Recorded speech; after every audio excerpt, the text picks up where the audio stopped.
difference, one cup at a time. Tea time. So be sure to grab your tea, grab a seat, and tune in to Miss Liz.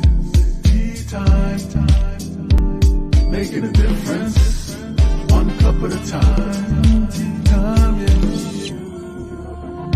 Tea time, time.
Well, good morning and welcome to Tea Time. That's right, we're back and we're back for a new month. We're in the month of June and today is June 1st, 2023. We're already 6 months into 2023. Who knew, right?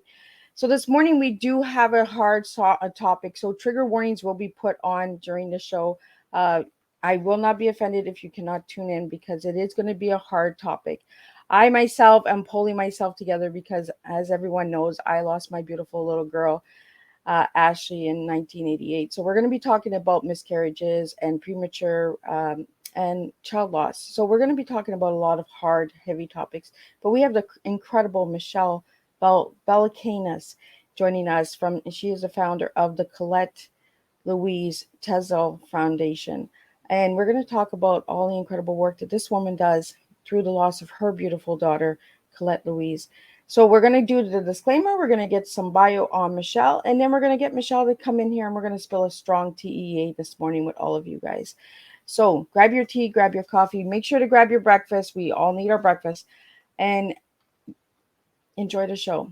Disclaimer for Miss Liz's Tea Time live shows.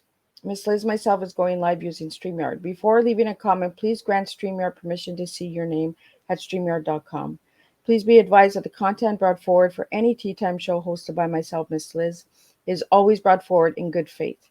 However, may bring forth dialogue and opinions that are not representative of my platform. The facts and information are perceived to be accurate at the giving time of airing. All Tea Time guests and audience participants are responsible for using their good judgment in taking any action that may relate to the discussion. The content brought forward may include discussion for some where they may be emotionally at risk. It is significant to note that the show is engaging in discussion forums only to offer and inspire awareness and connection and is not providing therapeutical advice. If you have any questions about the disclaimer or the panelist discussion, you may freely contact me, Miss Liz, through my email at bookingmissliz@gmail.com. Moving forward, should you choose to voluntarily participate in today's show in any aspect, I myself, Miss Liz, welcomes you. And should you decide that this show is not made for you at this time, I respect your wishes and will see you at a later show at a later dating time. And again, all tea times this year in 2023 are done on Thursday, unless it's a rescheduled tea time, which will be a Monday or a Tuesday. So let me give you a little bit on Michelle. Good old technology here. We got something to shut us down. Michelle Valiukenas is the proud mom of her angel sweet pea, who she lost due to miscarriage. Her angel daughter, Colette Louise, who she lost at 9 days old, and her only living child, her rainbow baby, Elliot Miguel. Inspired by the journey with Colette, Michelle and her husband founded the Colette Louise Tisdahl Foundation, whose mission is to improve outcome of pregnancy, childbirth, prematurity, and infancy, as well as aid in the grieving process through financial assistance, education, and advocacy. Their flagship program financially assists families dealing with high risk and complicated pregnancies, NICU stays, and loss. The organization's ability to help families rely on donations and grants, and they are grateful if you are able to donate. Michelle also participates and advocates on issues of maternity health, maternity mortality, infant health and safety, and pregnancy complications. Michelle lives in Glenview, Illinois, with her son Elliot and husband Mark and her dog Nemo. So let me get Michelle in here, and then we're going to spill you a good strong tea and some good awareness on such a hard topic. So welcome, Michelle. Hi, thank you So for Mich- having me. so Michelle, before we get started on Colette Louise, Mhm. give me a little bit on who Michelle is. Yeah, okay. Um, Typical mom, I was like, wait, I have to talk about myself? Hold on. So I am 41. I'm married to an amazing man. We'll be married 7 years in August. And I am sort of, I call myself kind of a recovering attorney. So I am an attorney by profession, and I worked for about a decade, primarily helping domestic violence victims and sexual assault victims. And I love that, and transitioned a little bit out of practice, but still in the field. And when everything happened with my daughter, Colette, I just found myself not having the same desire to go back into that work, and really felt like I had a different mission and a different push, and that being a mom was pushing me somewhere else. And that's when, I left and I started everything. Um, and I love being a mom. I have an almost 3-year-old. He will be 3 next month, and he is just amazing, and just totally, um, everything I wanted in being a mom, and everything I visioned in being a mom, right? Um, and that comes with all sorts of things, right? Yeah. It's wonderful, and it's amazing, and it's joyful, and I'm so grateful. And I also grieve that this is my only living child, and I grieve that I don't get to be a girl mom in the way that I thought I would be, and I grieve that he will not have a sibling in the traditional sense, like other friends will. And, so I think just all of that. But, these days, I love being a mom to all of my kids, and, and trying to do this. And so I think that's really my first goal. And I've always seen the work as the foundation is just my way of parenting Colette. So not at all like I expected, but it's a different form, and it's still me being a mom. And I love doing it. And when I have some free time, love to, I love TV and movies. I love to knit. I love reading. And when I get a chance to do any of that in my free time, then that's always great. So, but most of the time, it's being a mom, and that's kind of what my life is. I like that you you put this free time, right? Because when you Right. start a foundation, it's no longer free time, right? No, It's no, no. So yeah, for sure. so Michelle, your daughter passed at 9 days. So do you want to walk us through the process? Like, was it a complicated pregnancy? Like, Sure. were you Yeah, aware of yeah. that? So, I'll actually just briefly start. Like, my husband and I, so we got married when we were a little bit older, and so we started trying right away, and had no reason to suspect that we would have any difficulties getting pregnant. We were both pretty healthy people. There was no issues, and what we found was we ended up with a diagnosis of infertility and unknown infertility. So no real reason why. There were a couple things here and there, it was like, oh, well, you could maybe improve your numbers here, you could maybe improve your numbers here, but nothing concrete that would say this is the cause, and so let's fix it. So we went through fertility treatments that didn't work, and finally went to IVF.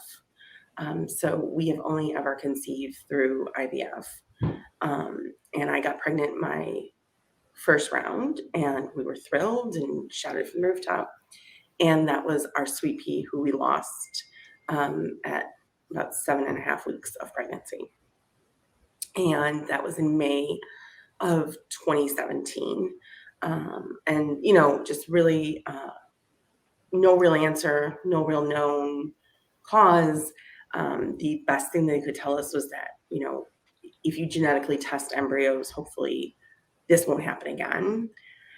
And so we tried again, and that did not take. And then we ended up switching doctors and practices. And on our third round, we got pregnant with our daughter, Colette.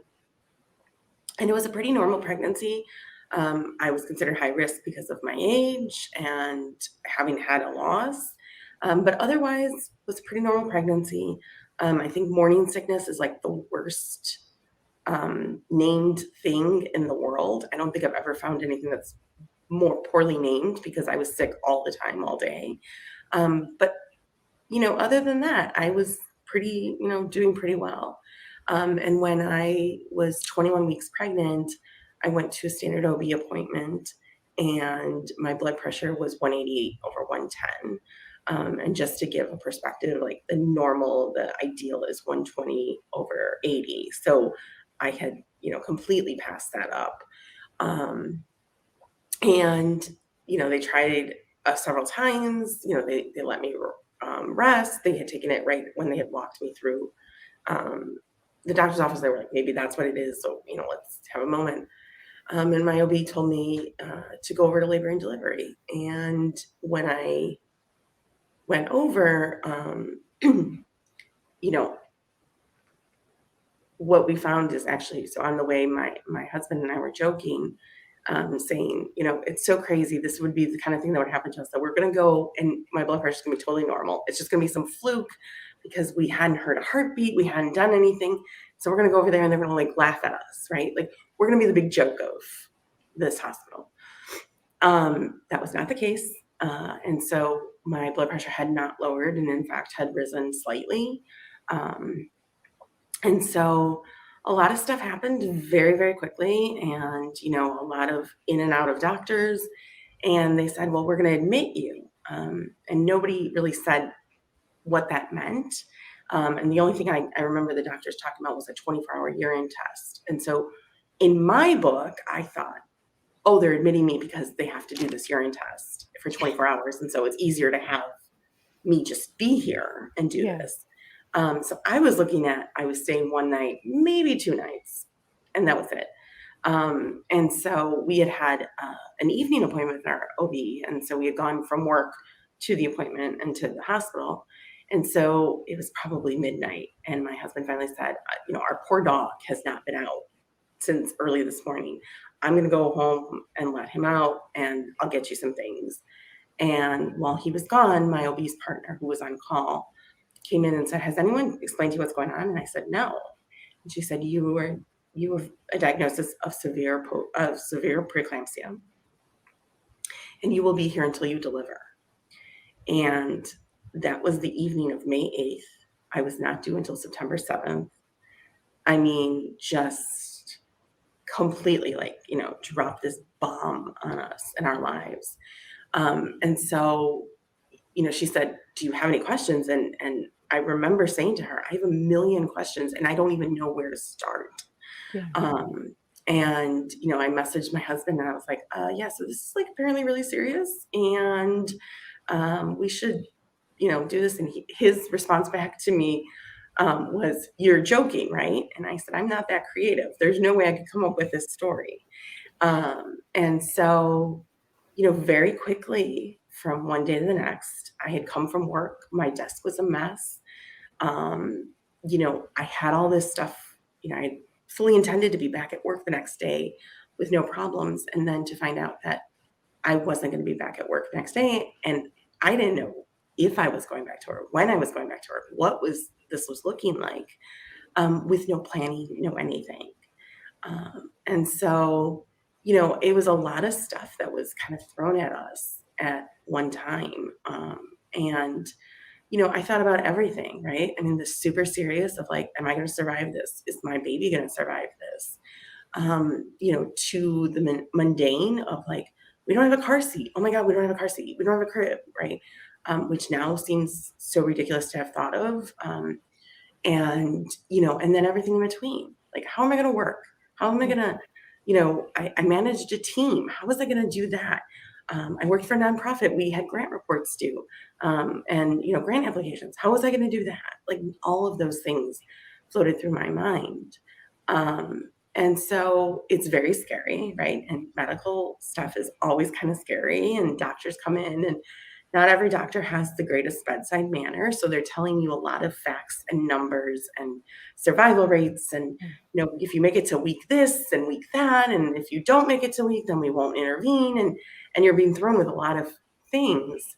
And, just trying to sort of keep your head up over, from underwater, and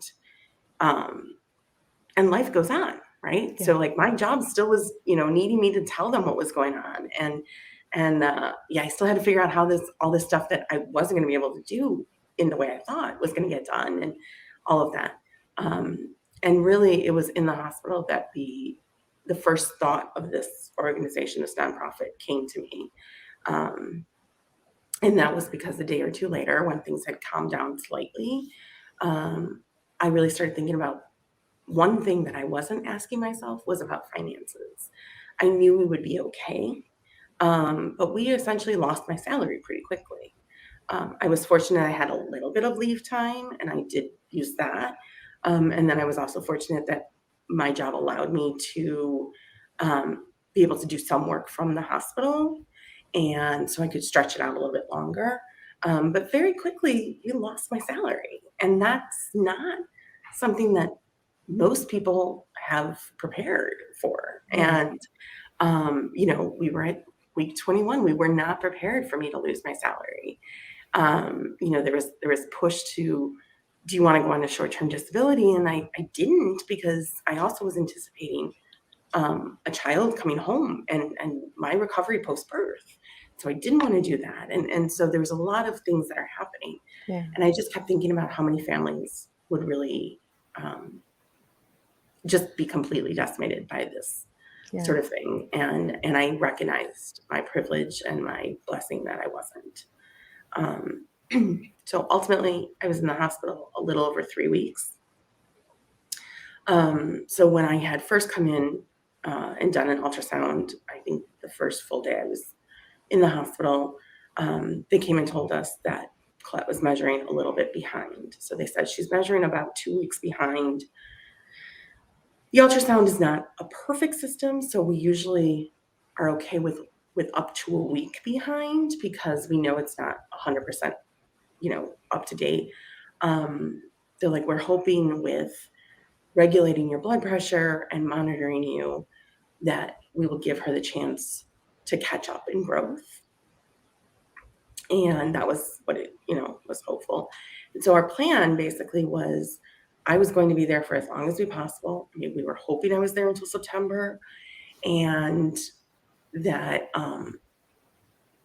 we would just wait until either she decided to announce herself, the blood pressure was not able to be controlled, and so it was risk to my health, or there was something else that told us. And so after 3 weeks, I did a repeat ultrasound, and what we found was that not only was there no catch-up, there had been no growth from the 3 weeks.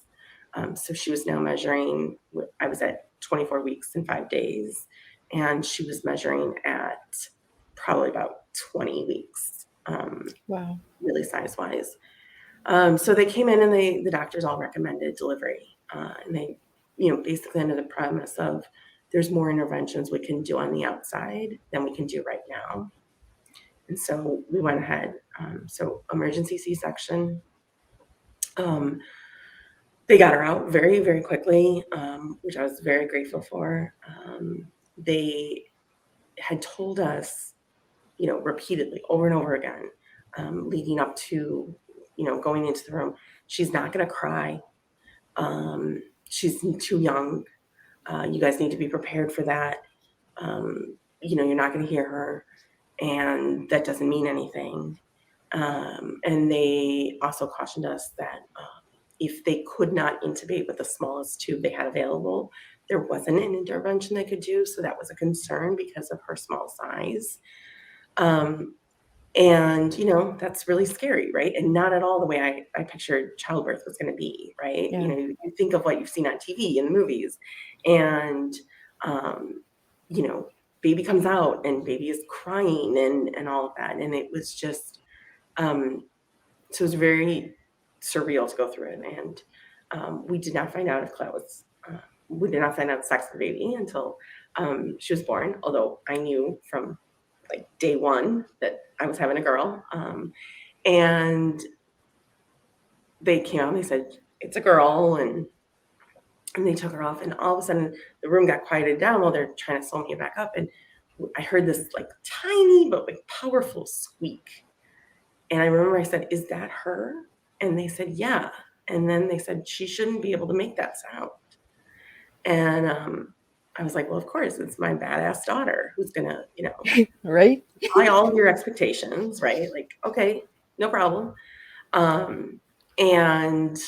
And then the tube, it was actually the second to smallest tube, totally fit her and did it. And I just, for me, I was like, this is just evidence, right? Like, okay, Yeah. we're gonna have a struggle, but this is a fighter. And, and she was, and, I think in very many ways she still is.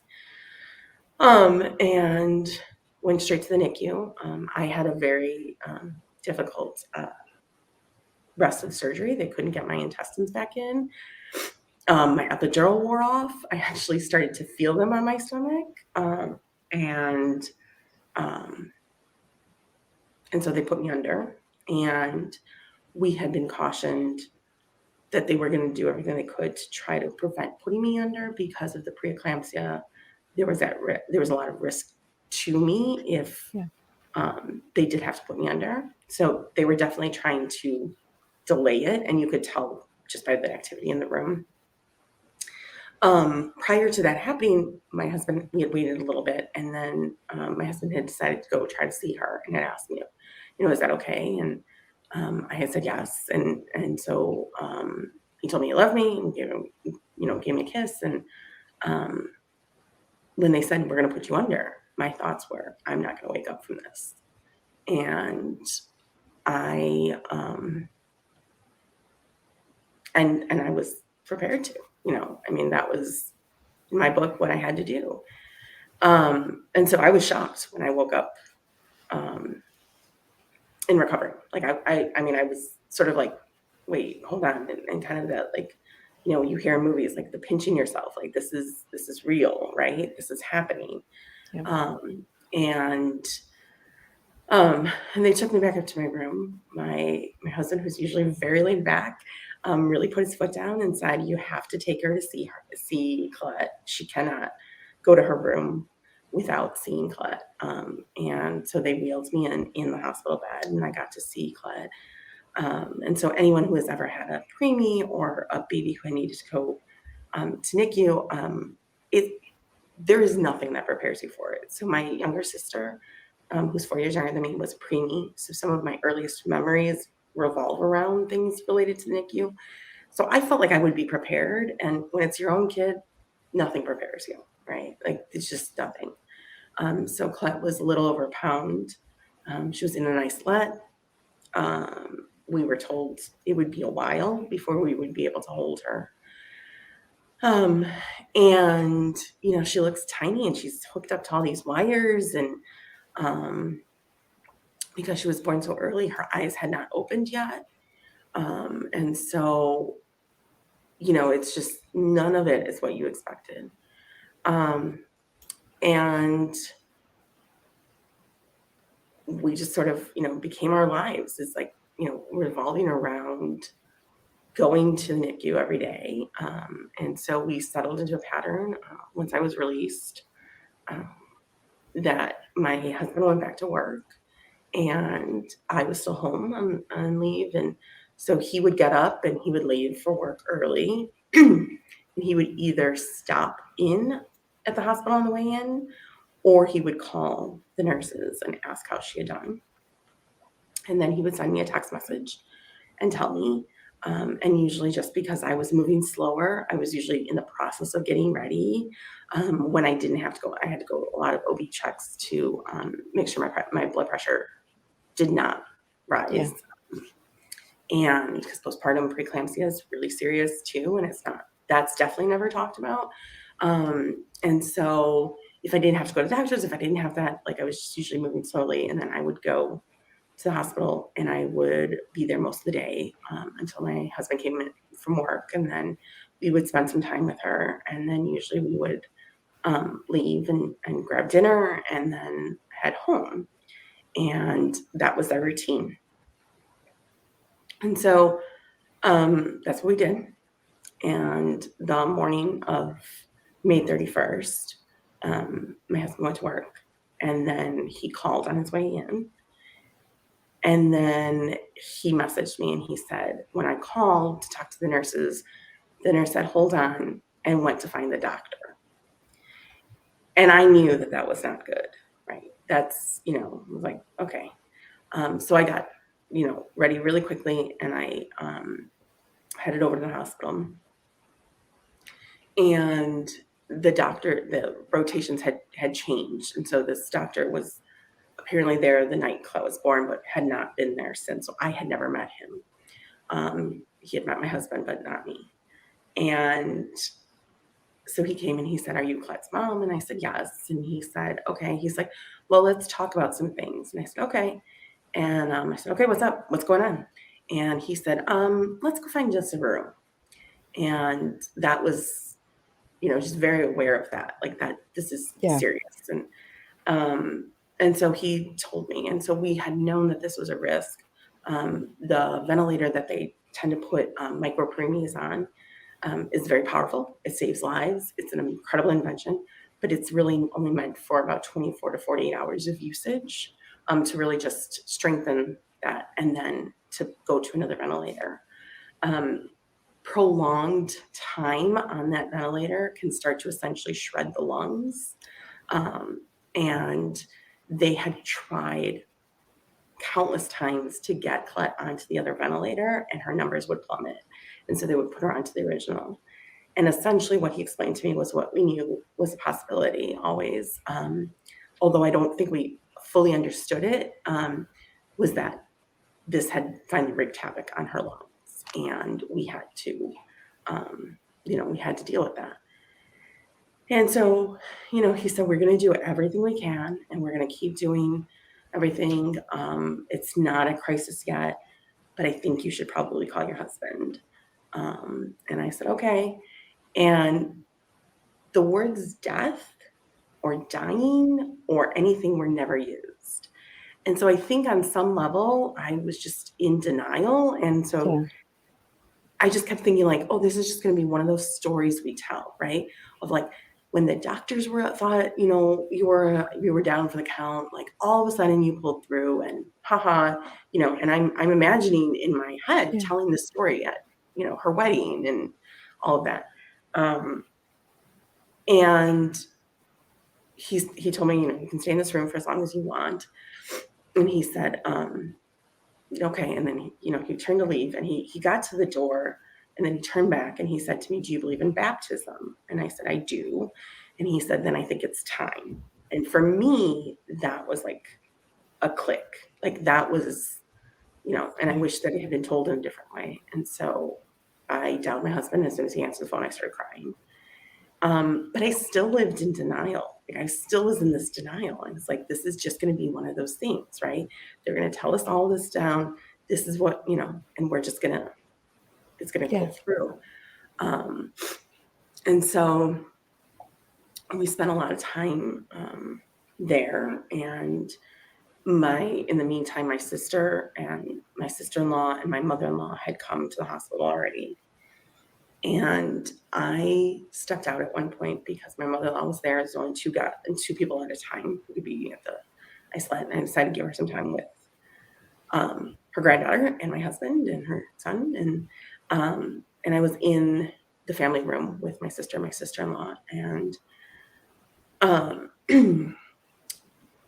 my husband messaged me and said, do you want to come in? And there was a shift change. And so in our NICU, and this is pretty accurate for most US NICUs, they have a shift change, and during shift change, parents are not allowed in. They're allowed 24 hours a day, except during these shift changes. And so we were about maybe 10 minutes before a shift change. And so my husband messaged me to say, if you want to come in before shift change, let's do it now.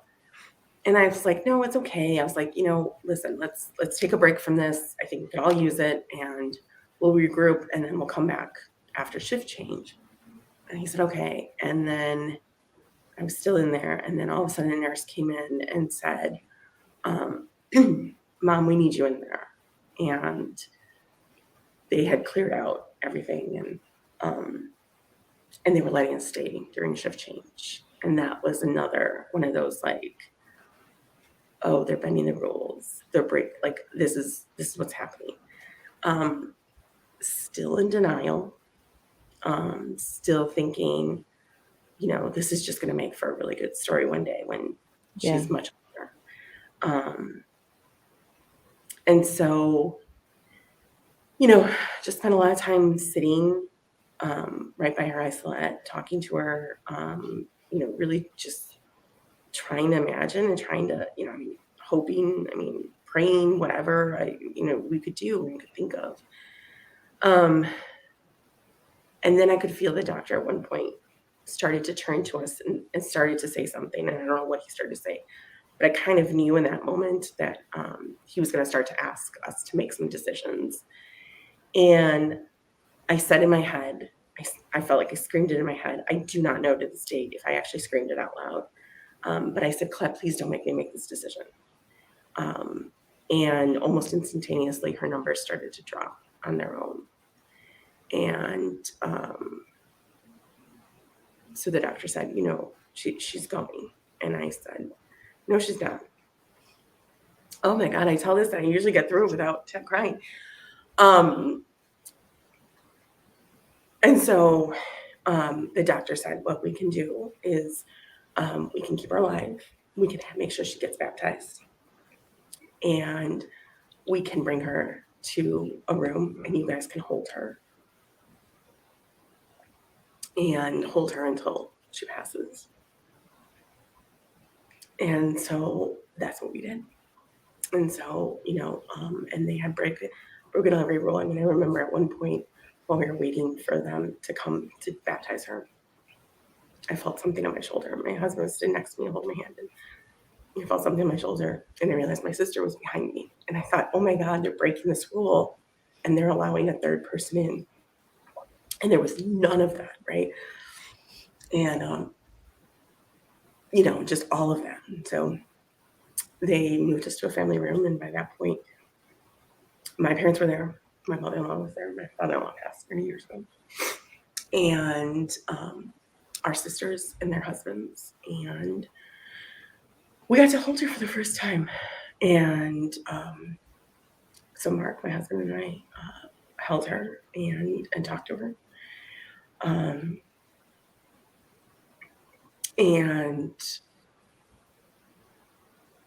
then everyone else got to, and then we got to hold her. And the doctor had come in twice. Because they need to find no heartbeat twice. And so he checked her and then told us. But even during then, right, when he didn't say much the first time. I think he was just trying to let us have those moments. But when he came in the second time, I was like, she's going to pull through. There's going to be some crazy miracle that happens, right? This is what's supposed to happen. These are the stories you hear of, like, and then everything's saved, right? And this is, what I thought. And when he told us she had passed, that was just, you think of these moments that'll bring you to your knees. And that's the worst one I can think of. Just to completely, something that's very against nature, right? You once you learn about death, you expect to bury your parents. You expect to, that when you get married, one of you is burying the other. Like, you expect all of that. That's circle of life. And not to say that grief and that pain, when that does happen, isn't there, but it's part of a circle of life, right? You're never, ever supposed to bury a child, right? And that's just, and then, there's a lot of decisions you have to make. And I remember at one point them coming in and talking, and they said, "Do you have a funeral home?" And I remember thinking, no, both my parents are alive. I've never planned anything. I don't have a funeral home. I was sitting by her bedside and I was thinking of things, because it never occurred to me she wasn't going to come home. So I was thinking of things like, if she comes home and she needs a wheelchair, we don't have a bedroom on the first floor. Could we make one of our rooms into a bedroom on the first floor? What would that look like? And I was thinking of, how it was going to look to have medical, doctor's visits all the time, and to manage a bunch of different doctors' visits. And I was thinking very much in that realm of things. And so I wasn't planning for funerals. I wasn't planning for any of that. And so, it's very quick decisions and very important decisions, and none of which any parent should have to make. And, it's just really, and I think, so we got to stay there in the room with her. Somebody from Now I Lay Me Down to Sleep, which is another incredible nonprofit, came and took pictures of her. And she was in a very pretty angel gown that was made from a wedding dress. And, I mean, I have to say, if we had to do this, it was done in the most beautiful, most caring and supportive way that we could have ever imagined. Didn't make it any easier, but I'm always grateful that at least we had that time and that ability. And then it's surreal, right? You kind of just, you go home and you're just supposed to sort of live life, right? And in your world has completely stopped. Yeah. But that doesn't mean everything else has stopped. And so, it's very, and I was also recovering from, a major C-section and trying to figure out, how that worked, and not being able to move at the same, pace and in the same way as I could. And, all of that. And so it's very overwhelming, and it feels like you are the only people who have ever experienced this. And I think that's part of the reason why I'm so transparent and I share so much about my story, is because if I make one person feel less isolated and less alone, it's all worth it. And, that's really what I want to do, because it feels like nobody has ever gone through this. Nobody ever will go through this. You're the only person. And you don't know what to do. You don't know up from down or left from right. And, your baby died. I mean, how is that a world in which you're supposed to live in? Yeah. And, I will say that I think, so I'm a planner. I'm the planner of the family, right? And so I'm kind of the one that, people can tell, and I'm like on top of it, and I'm managing all sorts of things. And I always have been. And for the first time ever, I found myself just unable to think of anything. The idea of giving her a memorial was sort of this abstract concept that I couldn't really wrap my mind around. And, I thank God for my sister, who showed up the next day and said, "Okay, I need you guys to get dressed. And then we need to go to the funeral home, and we need to go to the cemetery," and just basically drove us around and guided us and kind of pushed us into what we were doing. And so we had, a beautiful memorial for her. And, I think one thing about grief that's so interesting is I think we don't talk about grief. We don't talk about death. We don't talk about loss at all in this society. We definitely don't talk about it when it comes to children and babies. I mean, that's unheard of. We don't want to, no. But I think we know some of the protocols of what we're supposed to do, right? So it's easy to show up to the funeral, the memorial, right? Because it's a set thing, and we know that it is. So it's easy to show up to that. But when that's over with, a lot of times people don't know what to do, and so people just hide. And that was, definitely something we saw was less and less people come, in the weeks after, the months after.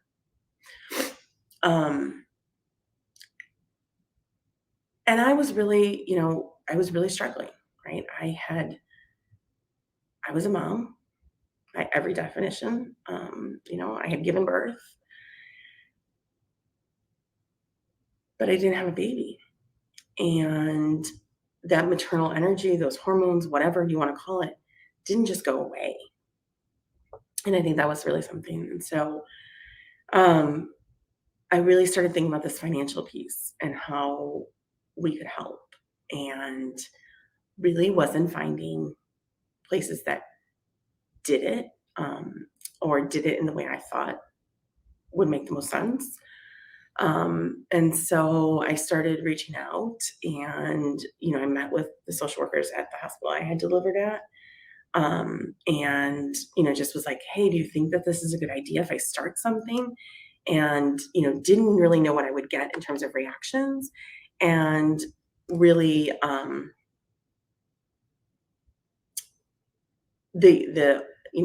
it was just, please do this. How can we make this happen? What do we have to do? And so somewhat reluctantly, I started this nonprofit. And I say somewhat reluctantly, I had worked in nonprofit pretty much my whole career. And when people would say things like, oh, you should start a nonprofit, I would always swear up and down I never would. But all of a sudden in this, it felt like that's what the world, the universe, Colette was telling me to do. And so we launched. I kind of, turned all of my energy into that. I became probably a little obsessed with having it launch on Colette's due date, so September 7th of 2018. And we did. And our first thing was basically to provide financial assistance, and that financial assistance piece has stayed. And that's what we're most known for. And it's financial assistance in sort of what I see are the 3 stages of Colette's life, but also the 3 stages where I think, kind of all work together. And so the high-risk pregnancy, the pregnancy that develops some sort of complications or needs some sort of restrictions, NICU stay, or loss, and loss being everything from the earliest pregnancy loss all the way up to about 1 year of age.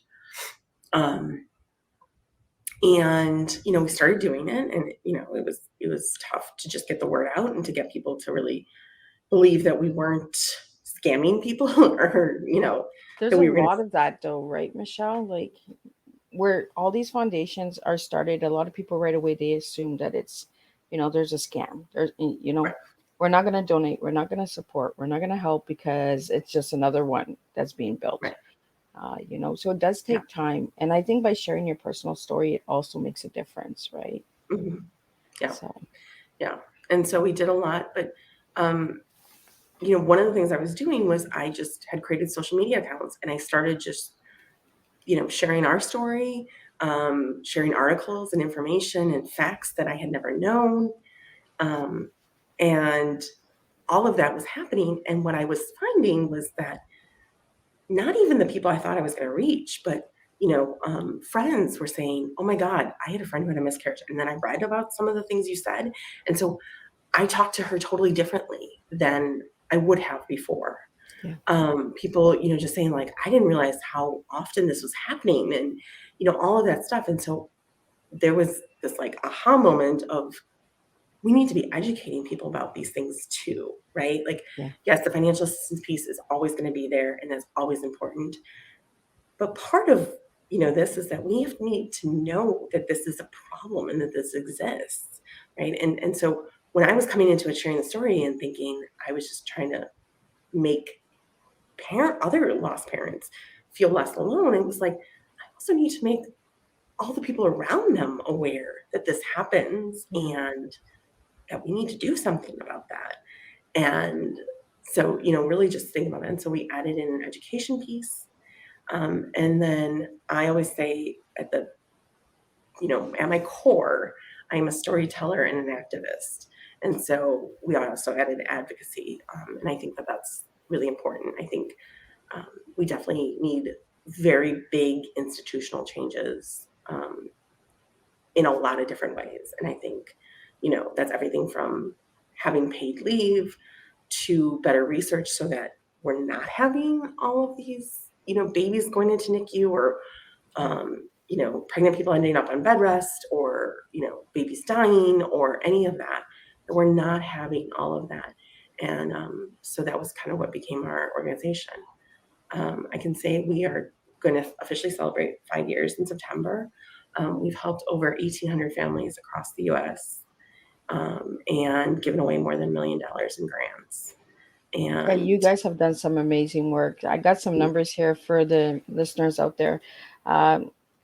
You've helped 1,804 families so far. You've reached over 47 states. Clients you've served is 6,694, and your financial grants is $1,325,383. That is amazing, Michelle. And I think it's because you had that background as well for nonprofits and grants and all of that this also helped you as well, right?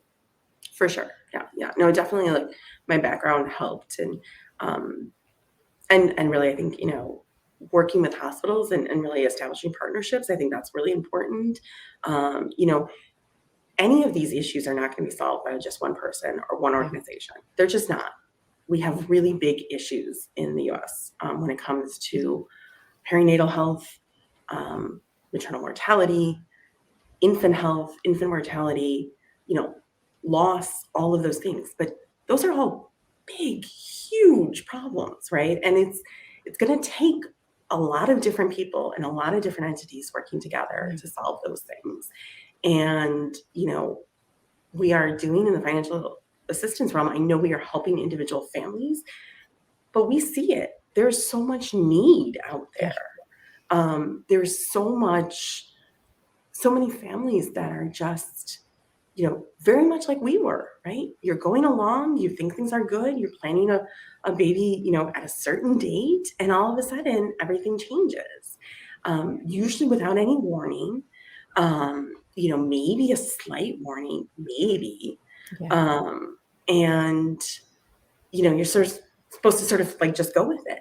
And, what I had thought of when I was first thinking of this was very much helping families so they could continue to afford their bills and that, kind of help. What I have learned is that unfortunately there are moms who feel like they have to choose between bed rest or hospitalization and work because one way they are putting their babies at risk and potentially their own health. And the other way is they might not be able to provide for their family. And especially if they have other children, they kind of have to prioritize. And that's, again, I mean, why is a parent having to make those choices with no support?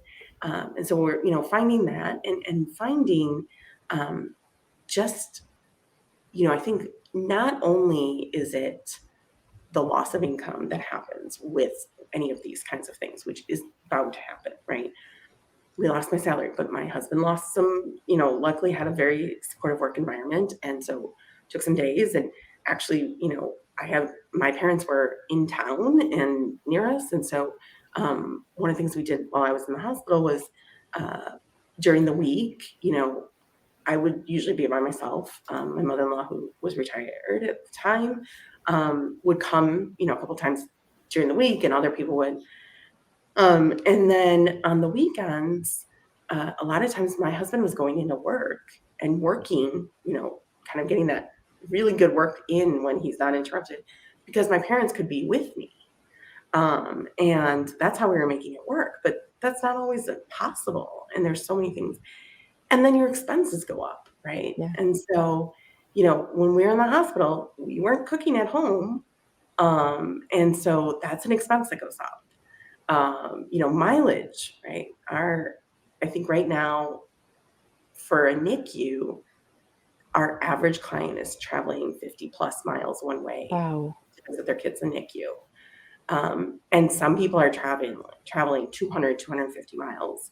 So sometimes that might be a relocation, or that might be, they're coming in just on the weekends and, staying either at the hospital, or if there is a Ronald McDonald House, staying there or anything like that.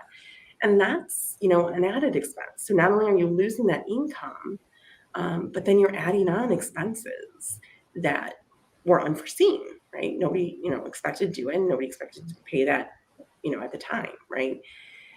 And so I think all of that has been really huge lessons learned of what we're doing. But the need is just, we went from being able to approve pretty much every application at the very beginning to now, we're approving maybe about half of every application every week. And, it's not for lack of us being creative or sometimes not always being fiscally responsible, because we know that we need, families need it, and they do. All of it, I think, is really really telling and really eye-opening to me. And I had the biggest vision for this, right? And I still am constantly amazed and shocked by what families are being put through. Well, and we talked about this in the backstage before the show even went live. It's such a taboo. Nobody's talking about it. Why are we not talking about it? There are hundreds and thousands of people going through this each and every day. Right at this moment, there's someone going through this. So Mhm. why are we not talking about this? This is the question what we need to start asking everyone out there. Why are we not talking about grief? Why are we not talking about loss? It happens to all of us.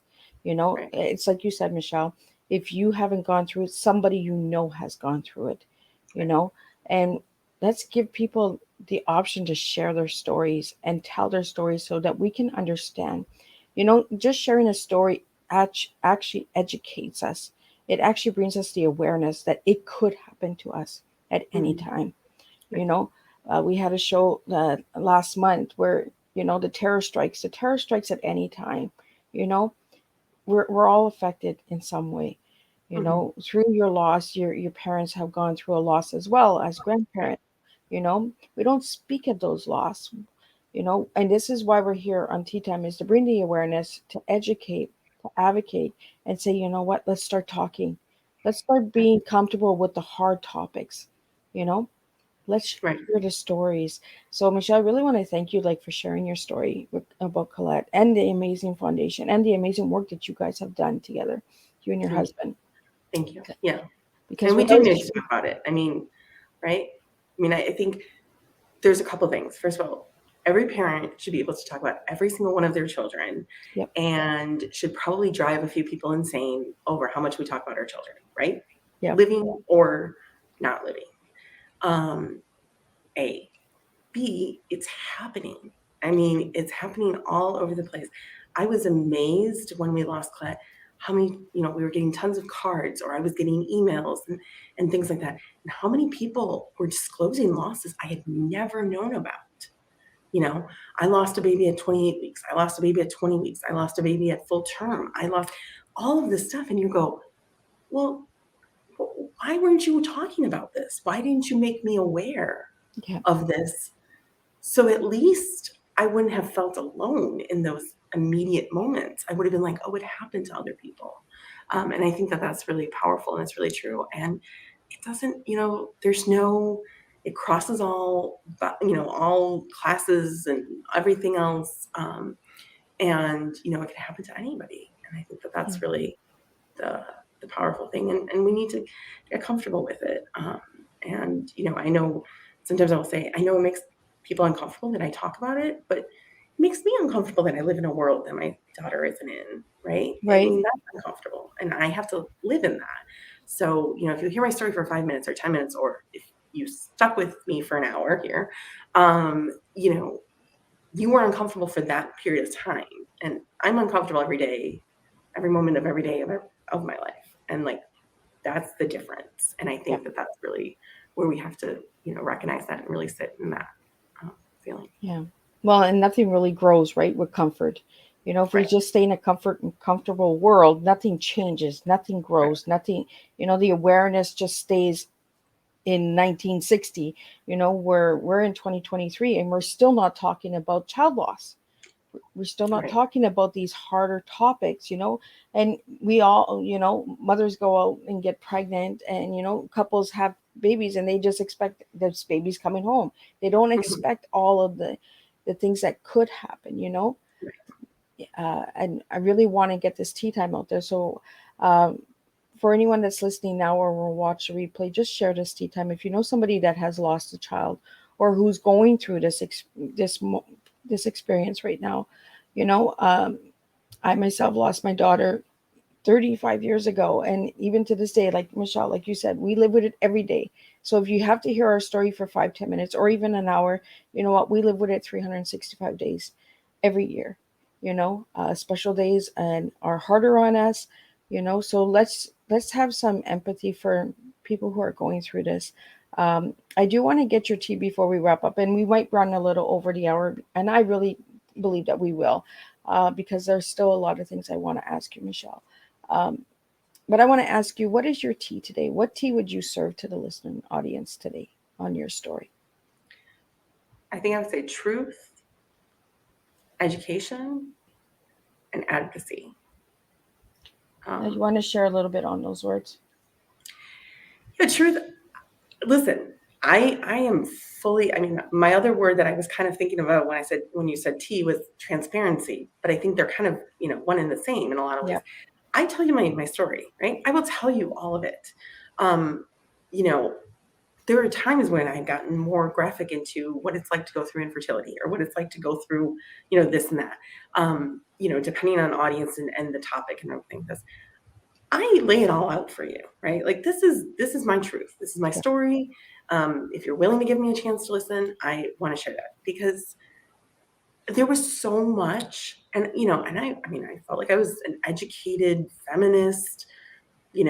I was older and I thought I knew everything. And it turns out I knew like very little. And so that's why I want to share my truth.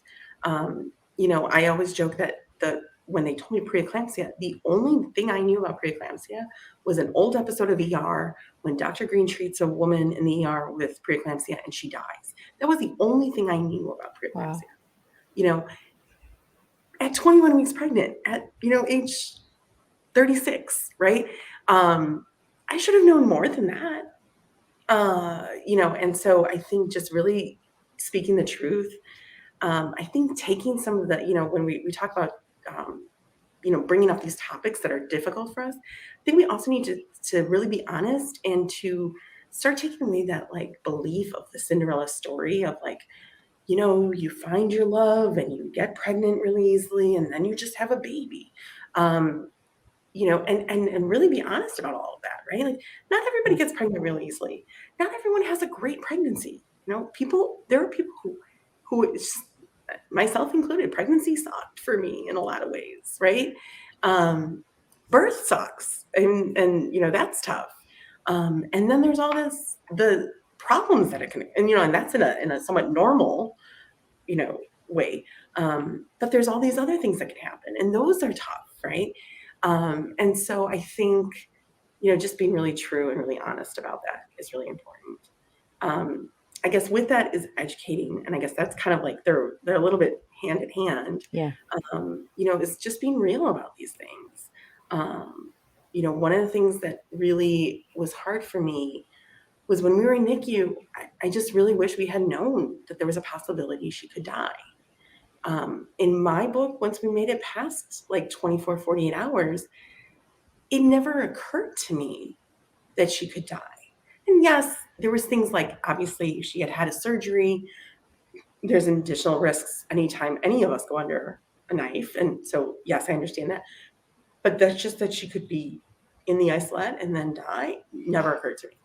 Yeah. And I really wish I had had some education and some knowledge of that. I think it would have taken away some of the shock wouldn't have helped the grief or anything, but I think it would have helped some of the processing a little bit. And then advocacy. I mean, we need to tell people, share your story, speak out. There is no harm in whatever way, I think it's Shirley Chisholm has the quote.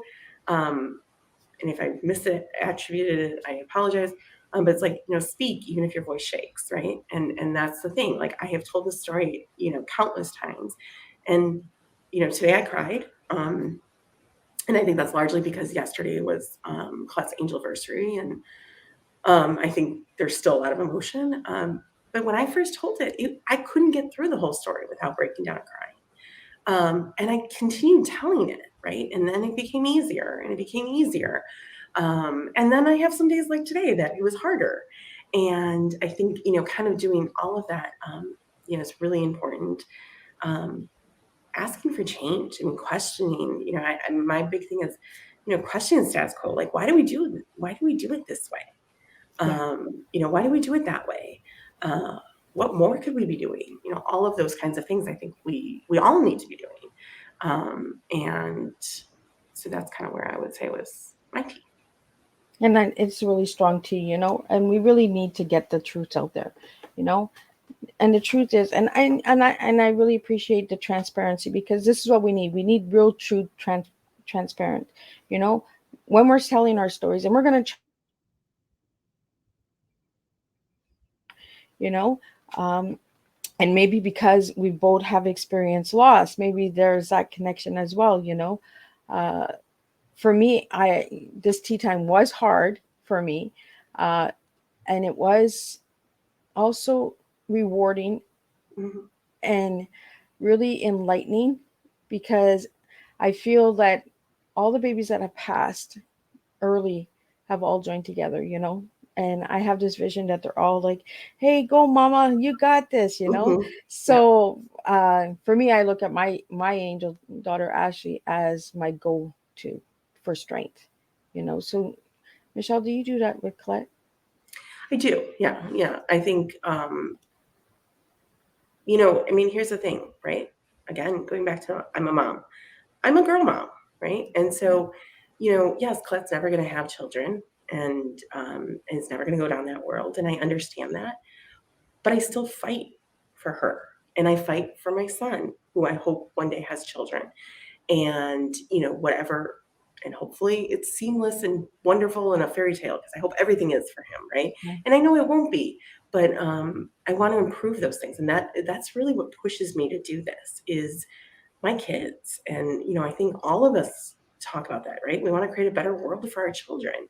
And I think especially in this realm, unfortunately, we are behind, and we have actually gone backwards some in this area. And I would say significantly so in a lot of ways.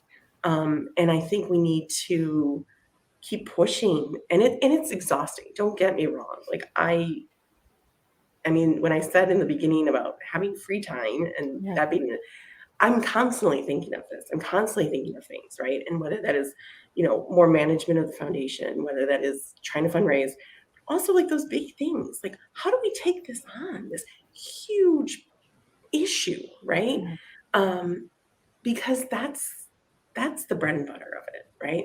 How are we doing this? And I think if we could answer those questions, if we could really just, start talking those conversations, maybe that should have been my tea, is talking, start questioning, start talking. And I think, really doing that. And yeah, so I definitely think, Colette's a source of strength. I think, I very much feel like, my joke is, right, I run this foundation of my own, and my joke is that Colette is my boss. So people say, oh, you work for yourself, you're your own boss. I'm like, well, no, my daughter's my boss. And I really do think that, because, this is how I'm parenting her, and this is what I am doing, and I am trying to make a better world, for her, and, and for my son, and all of, this next generation. Although I keep saying the next generation is going to save us. But I think that's really where I draw my strength from a lot. Yeah. Well, I find that our children who have passed are our stepping stones and our go getters and our boss, like you said. You Right, know, when I'm having a hard time, I feel like this little tap, Mom, come on, you got this. right, Let's exactly. go. You're not done. A little more, and I'm tired. No, you can do this. We're Yeah, pushing. And I like that you said that Colette was your boss because that's how I feel about Ashley too. She's like, oh no, no, we're not doing this. We're, you right. know, No, no, no, no. yeah, we got You think things to you do. were allowed to, like, not do something? Yeah, Yeah, and I love that that you're widening the foundation and that you're always thinking of new things because we have to keep moving and bringing different to the table and bringing that awareness. You also mentioned something a little earlier in the show about collaboration and connecting and working together. I'm hmm, big on that. And I feel that if we start collaborating with different organizations, different foundations, different individuals and their stories, we are going to make a change. We are right, going to make that difference. We can't do it alone, like you said, Michelle. We need other people. You know, it's not a competition out there. It's joining hands and let's get a change in the world. right. We really got to take that competition word out and just Yeah. togetherness. You know, And that we can learn from each other, right? I exactly. learn just as much from any story I hear or any, data I hear from other organizations, from other lost parents. I learn more sometimes from that than anything else I could prepare myself for. And I think that that's really key to remember those kinds of things because that's how we learn, that's how we grow. And yeah, that working together is just, I mean, two heads are better than one, and four are better than two, and on, Yeah. all the way through. So, Michelle, do you have any final words before we wrap up? I would send some love to both you, Liz, and any other lost parents who might have listened in. And, I mean, I always love to hear about other people's angel babies. So you can always feel free to just contact me and say, like, hey, I wanted to share. This is my angel baby. I do really actually hold those very close. And I do try to remember those individual stories a lot. Um, and I think, if somebody has had a loss and hasn't come forward, I think do it in whatever way you can, right? If you have to do it anonymously because you're not ready to it, if you want to do it very vaguely because you're not ready, like do it in whatever way you can, to whoever you can. And if that is just as simple as calling up one friend and saying, hey, listen, I've never told you this and I need to tell you this. Or the friend who knows and just saying, really want to talk about my child and I want to talk about my story. Do that. And if you know somebody who has lost, give them a hug today, whatever that looks like, right? If it's virtual hug, if it's thinking of you, if you remember their angel baby's name, it means the world when somebody reaches out and shares your baby's name, right? When somebody says, um, thinking of you and Colette today, oh my God, right? The simplest text is the world to a lost parent. And so, do those kinds of things. I mean, that's such a small ripple effect, but that can have such long lasting um, waves. Well, thank you so much, Michelle. And I agree with you. Say their names. We want to Yeah. hear their names. We Hmm. don't want to hear a baby girl, baby boy. We want to hear their names. Right. For the parents who were able to give a name to their child, say their names because it means Right. a lot. You Or know, do they have a nickname? right? Like Sweet Pea was a nickname. That was how big the baby was at the time, and so that was our nickname at the moment in time when we lost was Sweet Pea, and that's what we referred to him or her. I don't know, as Sweet Pea, and that's our Sweet Pea.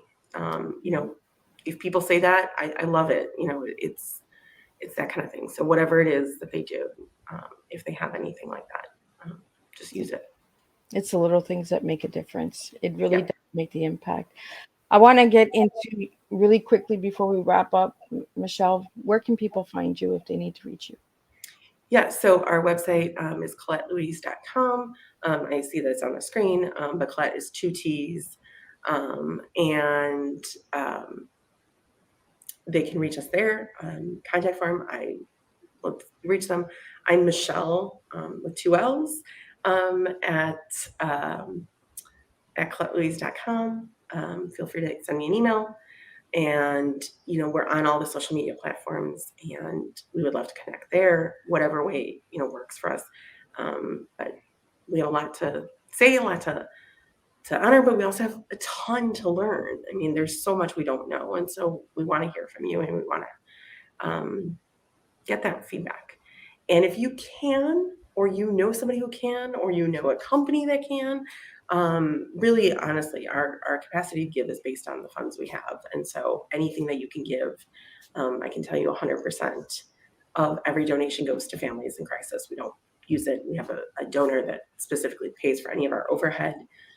So it's going straight to a family. And it really does make a difference. And talking about little steps, I mean, little things add up. So if you can give, if you can direct me to somebody who can give, whatever it is, I'm always grateful for that as well. Well, thank you so much. And thank you so much for sharing your story, Michelle, with us this morning. So for anyone who's listening to the show right now or listening to the replay, please let me know where you're tuning in from. Hashtag replay, and let me know where you tuned in from, because I always like to know where you're coming in from. And again, Michelle, thank you for sharing your story. And let's just share this tea time. Share it with a loved one. Share it with someone you know that it might help, and it might just bring them some hope. Because sometimes it's heavy, it's hard, and us sharing our stories will lighten you up a little. So again, I want to thank you, Michelle. I want to thank the listening audience. I want to thank everyone who supports Miss Liz's Tea Times. And again, if you'd like to know more information, check out her website, ColetteLouise.com. Double T, like she said, and a double L for Michelle. So we got doubles going on. There's a mom and a daughter all the way straight through. So again, thank you to Colette for giving you this incredible foundation and saving other people's lives. I will see everybody back at 3 p.m. for a second show today, and then at 7 p.m. for the third show. And we'll see where we're going next at 3 p.m. I'm going to just leave it at that. So if you want to tune in, you can tune in. And then in the evening, if you want to tune in. Again, Michelle, thank you. Don't leave. We're going to have a few words before we close up in the back. And again, I want to thank everyone for tuning into Tea Time with Miss Liz. We're here to teach, educate, awareness on the tough subjects like today. So again, share this tea time, share it with a loved one, and give someone a hug. You never know who's hurting in silence. So let's bring the awareness, and let's stop the silence, and let's start talking about this loss of children. We need to start talking about our children. And I want to thank Ashley for giving Mommy the courage to do this tea time, because this one was a hard one. But I know Mommy has things to do too. So you're my little boss. So I want to thank Ashley for that. And I want to thank you again, Michelle. And thank you to your husband and your little guy. So until then, I will see everybody at 3 p.m. with a second tea time.